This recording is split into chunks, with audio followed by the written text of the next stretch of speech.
This communication was prepared for educational purposes only and should not be construed as investment advice. All opinions or views reflect the judgment of the authors as of the broadcast date and are subject to change without notice. Julius Wealth Advisors, LLC, is a registered investment advisor. Our disclosure brochure, available at advisorinfo.sec.gov or through contacting us, provides further detail about our business, services, and fees. It's so simple. You spend less than you earn, invest shrewdly, avoid toxic people and toxic activities. Try to keep learning all your life and do a lot of deferred gratification. If you do all of those things, you're almost certain to succeed. And if you don't, you're going to need a lot of luck. And you don't want to need a lot of luck. You want to go into a game where you're very likely to win without having unusual luck. Charlie Munger, Vice Chairman, Berkshire Hathaway, and Warren Buffett's right-hand man. In episode 21 of The Big Bo Show, from $30,000 in debt to 7 figures, money, mindset, and Munger, I'm going to go over this quote and the steps I specifically took in my journey that makes me the advisor I am today and the person I am today and what differentiates me from others. But first, let me give you a little bit of a refresher of the 10-year-old investor.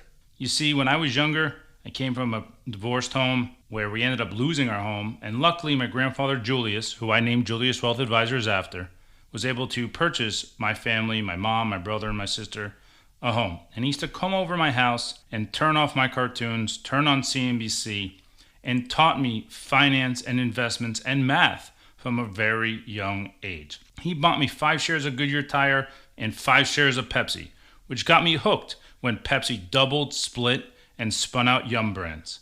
I made $300. I was hooked.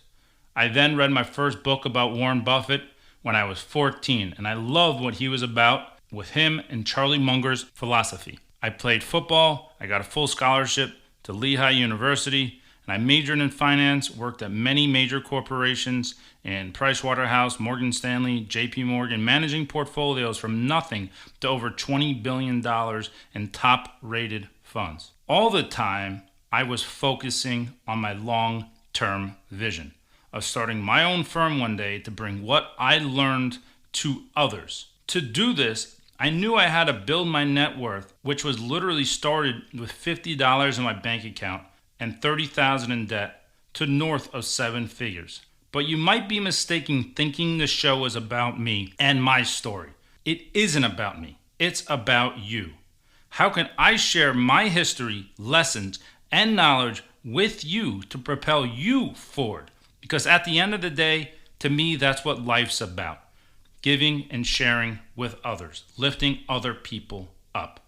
So in episode 21, I'm going to go and break down this quote from Munger into points that you can take away and how I intertwine each into my life thus far. So sit back, relax, and welcome to episode 21 of The Big Bo Show.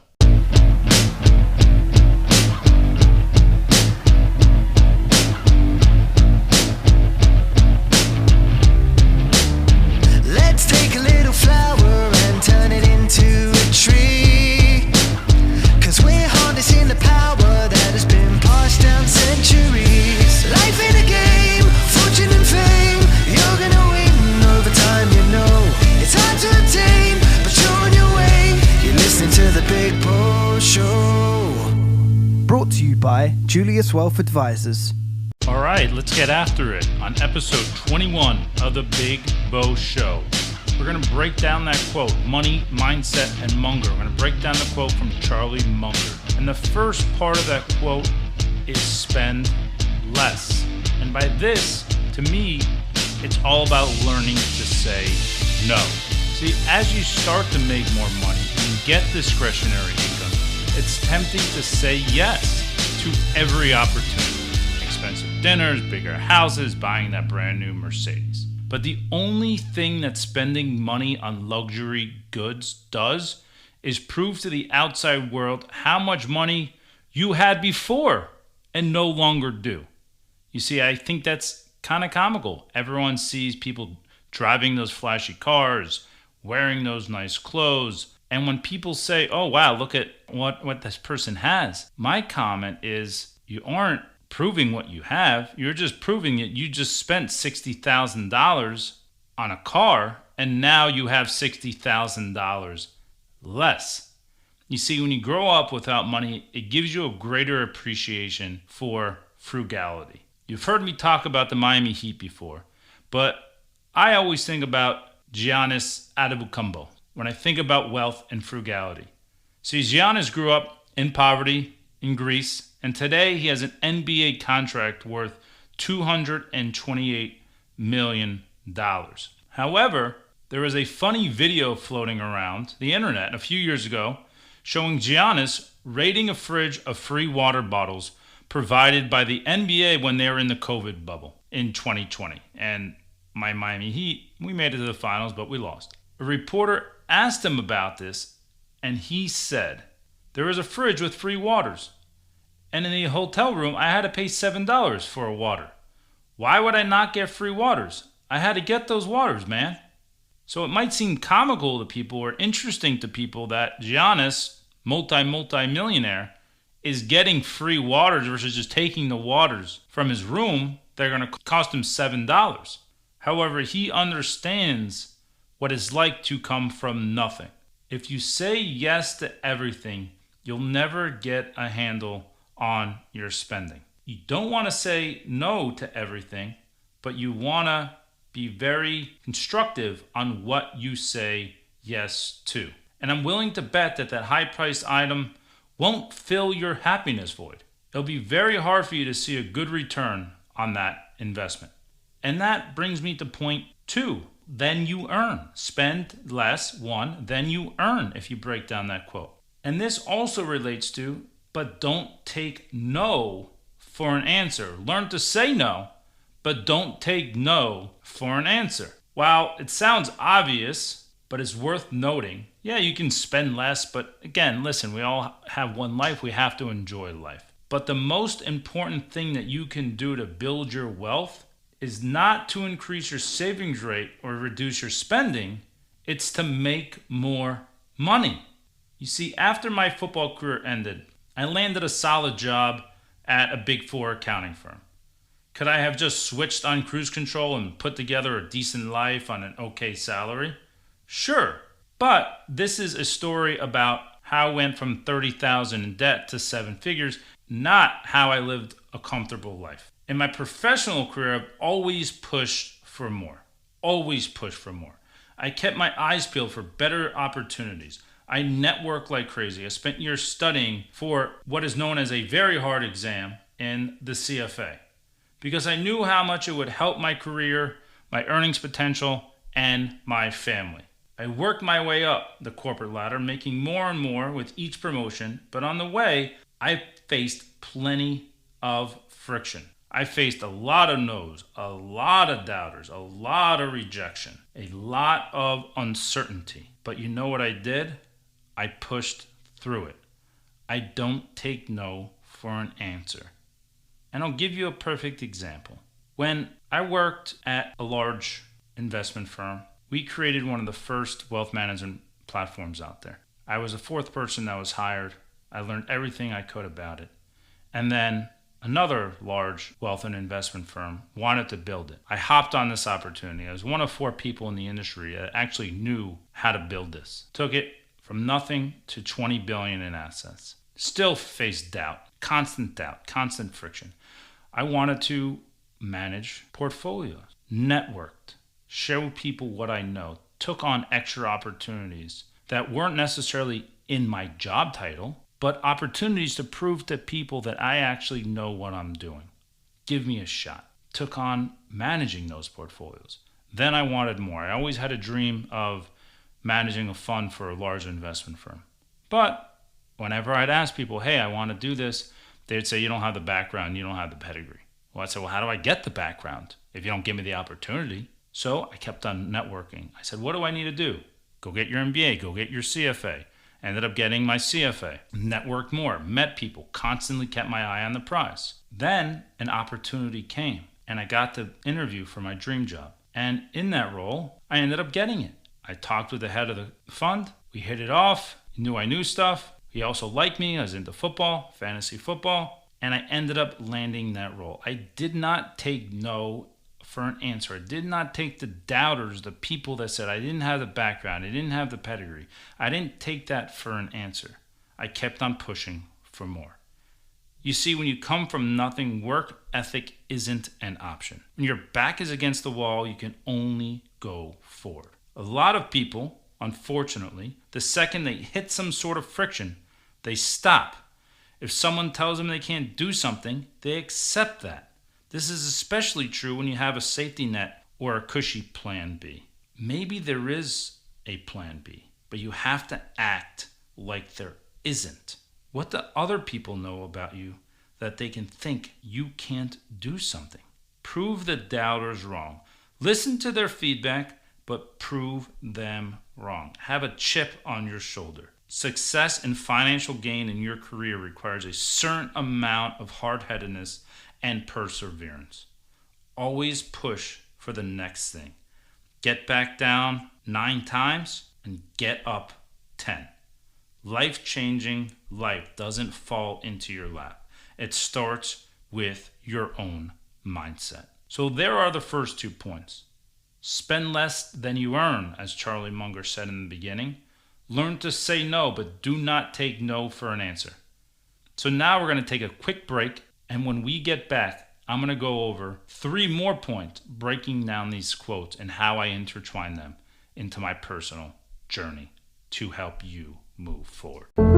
Growing up, Jason Blumstein had become accustomed to a life of financial struggle and frustration. His grandfather, Julius, took the time to teach him the difference financial literacy can make. Since then, Jason has Julius to thank for pulling him out of the mud and pushing him to become empowered, educated, and independent. We want Julius Wealth Advisors to do the same for you. At Julius Wealth Advisors, we are committed to continuing the legacy of literacy and learning. Advising to us is much more than simply telling our clients what to do, it's teaching them how to do it. Our emphasis on client education is founded on the fact that we've seen its benefits firsthand. Our lives and our firm are built by the tools wise friends and family members have passed down to us, and our passion is to pass these tools unto you. Please call us at 201-289-9181 or email at info@juliuswealthadvisors.com to take your first step to be empowered to live your best financial life. All right, welcome back to episode 21 of The Big Bo Show, brought to you by Julius Wealth Advisors. Let's move on to the next part of that quote, invest shrewdly. And what I mean by this is embrace of the entrepreneurial spirit. You see, my path to wealth has been filled with calculated risks. When you come from nothing, you're acutely aware from an early age that no one is going to come save you. You have to do a lot of this work on your own to make it in life. You have to be collaborative with others, but a lot of times it's you taking that initiative and drive to do it on your own. Generally speaking, outsized rewards require outsized calculated risks. Key word being calculated. Always be thinking about ways to improve your financial situation. Many times, investing shrewdly doesn't mean investing in a stock or a business or what have you and hoping it grows. It also means investing in yourself. Let me share some examples of how I did this on my own personal journey. The first was when I had to make the tough decision to play football over baseball. Growing up, I was a 2-sport athlete and I loved baseball. Baseball was by far my favorite sport. However, my goal was to use sports and my athletic abilities to get me a full scholarship to a great school. And baseball was not going to do this for me, especially when I started playing football and I made varsity my freshman year. And the coaches came over to me and said, essentially, keep your grades up, stay out of trouble, you're guaranteed to get a scholarship somewhere in this country. Baseball's much tougher to do. So what did I do? I chose football over baseball. The next was when I moved from my public high school to going to play football at St. Thomas Aquinas, which is a powerhouse football program. This was a big decision for me going from my public high school and all my friends that I grew up with, being Jewish, going to a Catholic school, is a huge decision on me. But I knew if I went there, I was essentially guaranteed to get a full scholarship to a great school. So I invested in myself and I invested in the situation and chose to move schools. Next was my decision to go to Lehigh University. You see, when I was playing football, I would get letters from good programs that didn't really have good educational programs. They had good football programs, but not good educational programs. So I didn't even really return their calls or their letters.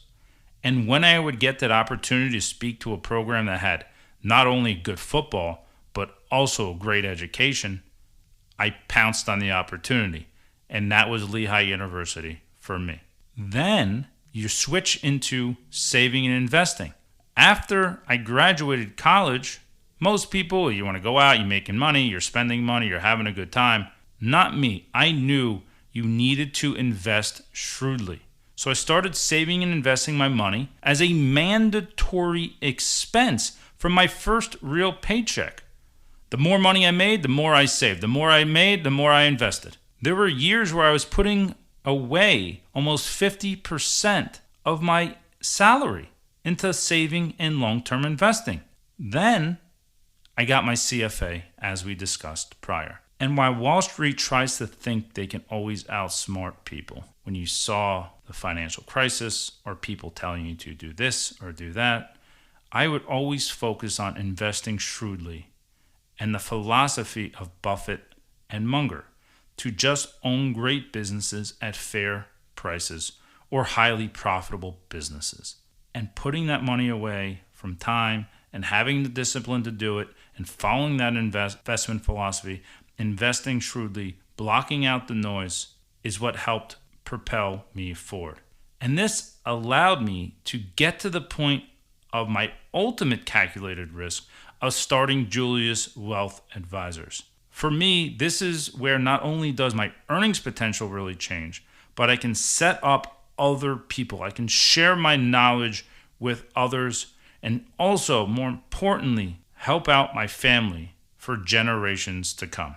So let's go through this decision-making process, because a lot of people, when I started, a lot of the biggest thing people said to me is like, well, how can you leave a nice salary and a nice opportunity and start something on your own and literally go from making what you're making to nothing? First of all, I saw the need in the marketplace for a firm that delivers advice on the total picture of planning, investing, and behavioral coaching. What I saw from day one when I was working on Wall Street is what was being sold was an investment, a product, not a trusted service, not the total picture, trying to fit a square peg into a round hole. So I saw this opportunity. I saw this opportunity in the marketplace. And when people said, well, how can you leave the corporate world? To me, I saw it more as, how can I not? The risk reward was heavily skewed to the reward for people, my family,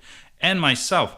How can I live the next 50 plus years of my life knowing I have so much to give? And the opportunity I saw while setting myself up and my family up to take this opportunity. And you see, not everyone needs to be an entrepreneur and start their own business, but everyone could do well to embrace the entrepreneurial spirit.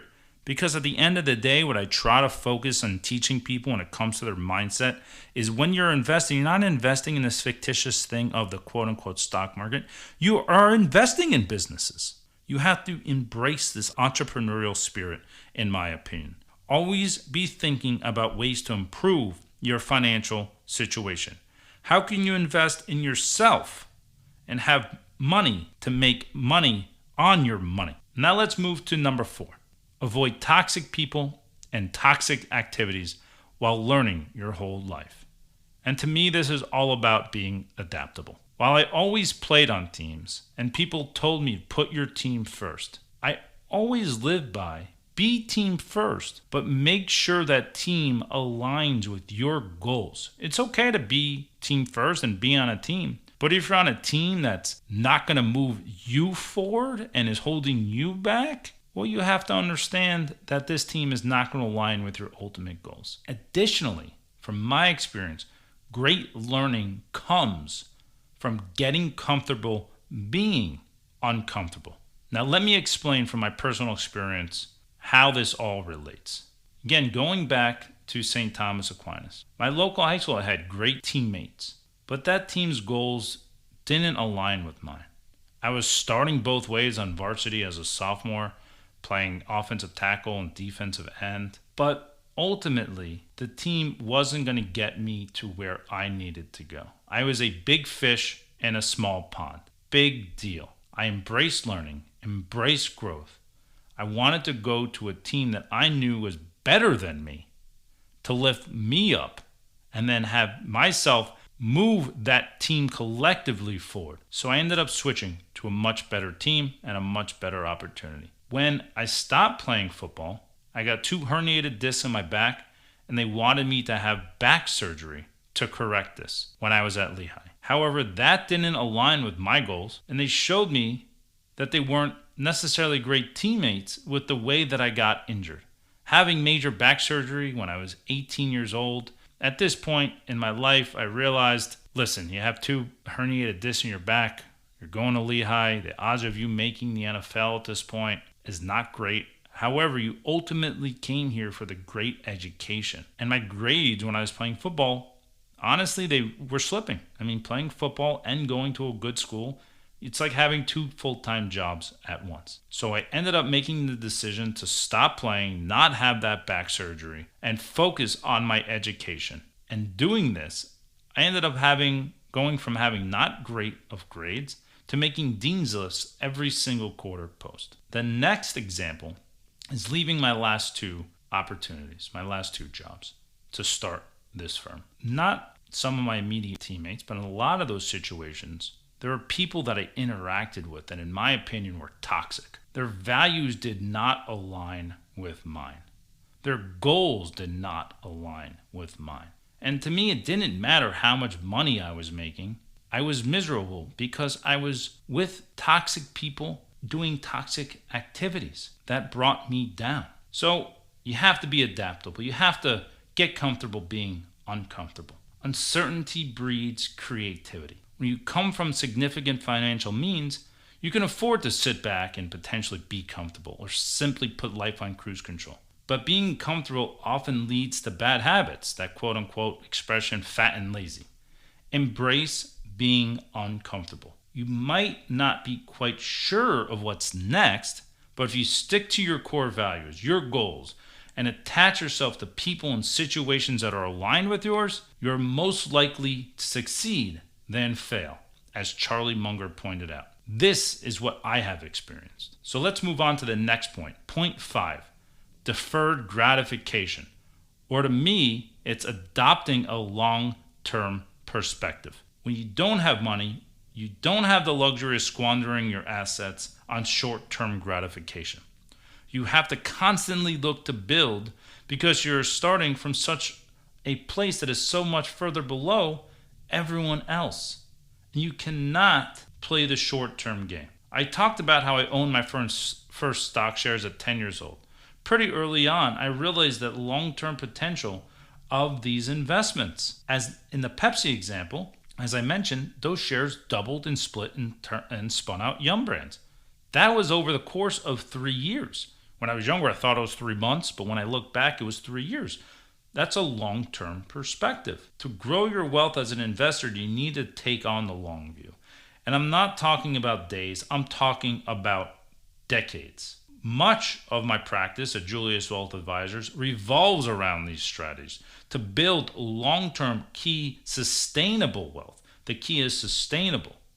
For people who don't grow up with money, sustainable wealth is the key. You know what it's like to have not had anything, and you want to make sure that it will never happen again. And this is why I have adapted the philosophy of Buffett and Munger, of simply keeping it simple and focusing on owning the most profitable businesses and owning those businesses for decades over days. So I'm going to take another quick break, and when we get back, we're going to have a Bo Knows segment, and I'm going to relate the early goings of the NFL season to some of these lessons that I have been trying to teach throughout this show. We'll be right back. Bo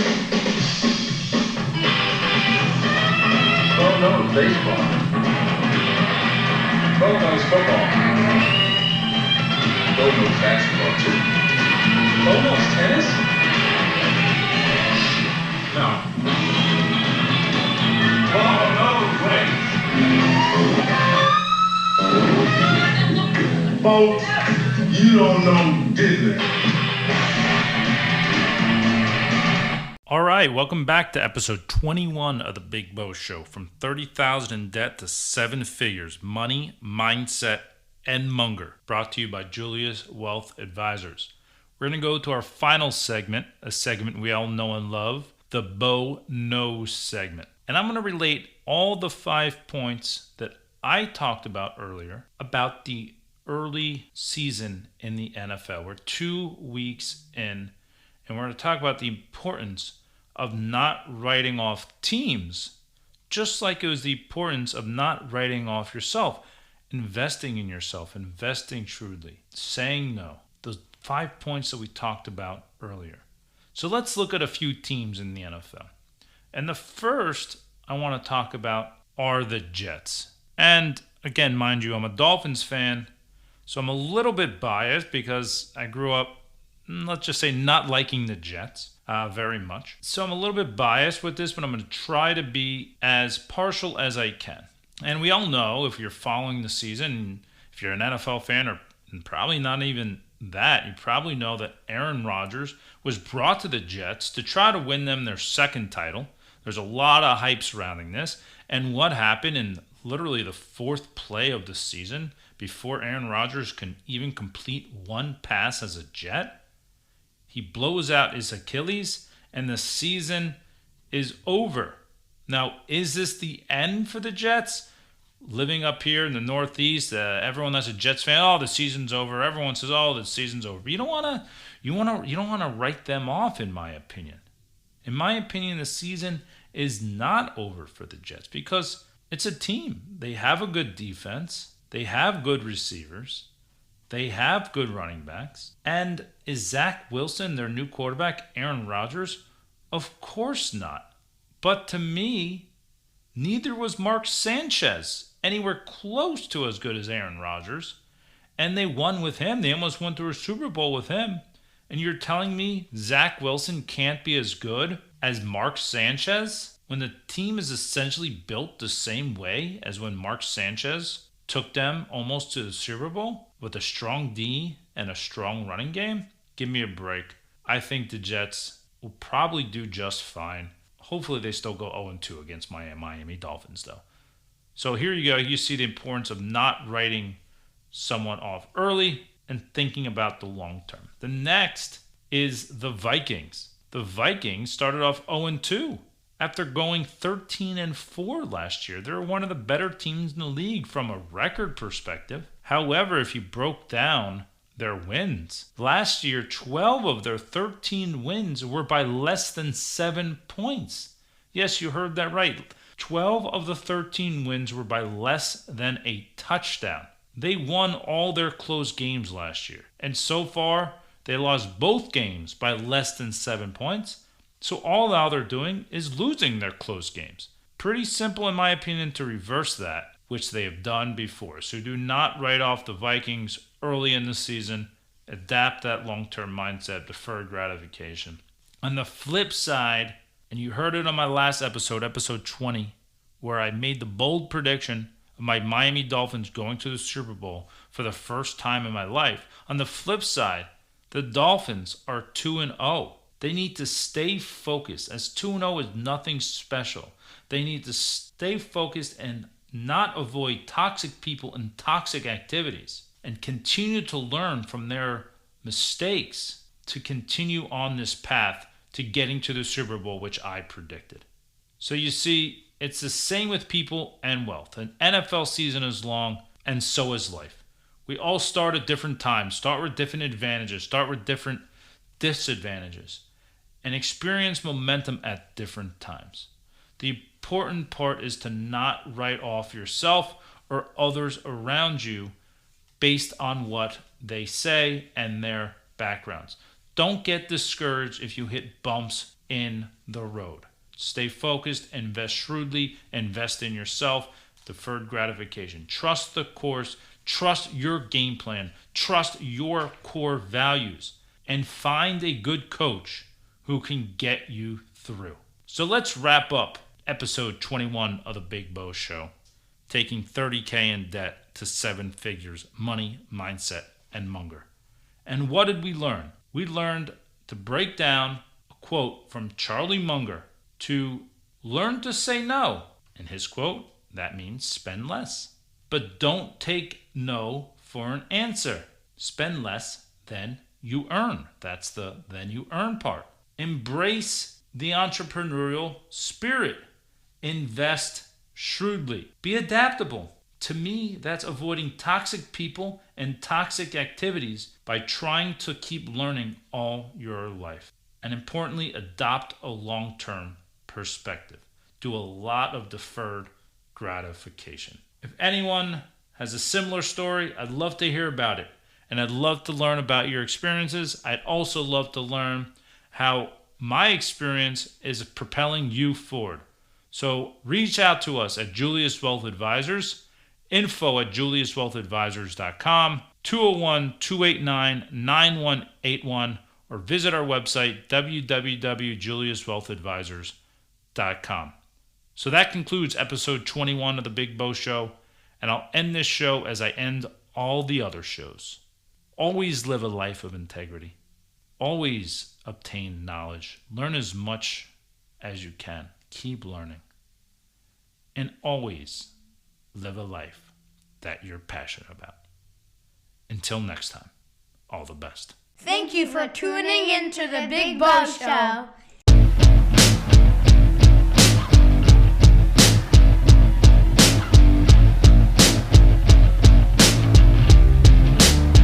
Let's take a little flower and turn it into a tree.